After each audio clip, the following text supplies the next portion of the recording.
Good morning friends. তো আজ Sunday special, এখানে আমি লোকাল মুরগি দিয়ে মাংস বানাচ্ছি, মাংসের তরকারি বানাচ্ছি। তো এই লেগ পিসগুলো না অনেক ছোট্ট ছোট্ট, কারণ এটা তো লোকাল মুরগির। তো হচ্ছে এটাকে ভালো করে কষিয়ে নেব, তারপর হচ্ছে ঝোল দিয়ে দেব। তো আজ হচ্ছে কিছুটা ঝোল দেব, কারণ লোকাল মুরগির মাংসের সঙ্গে ঝোলটা ভালো লাগে বেশ খেতে। তাহলে আমি এটাকে ভালো করে কষিয়ে নিচ্ছি, তারপর দেখা হচ্ছে। তোরা দুবাই জানলা দিয়ে কার সঙ্গে কথা বলছিস? এই যে ওদের ঘরে কথা বলা হচ্ছে। मेरे पास बंदूक है।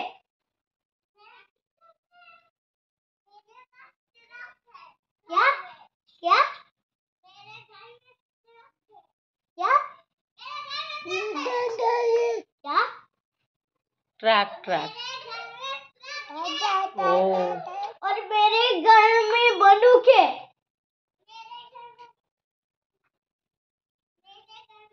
ए बड़े भैया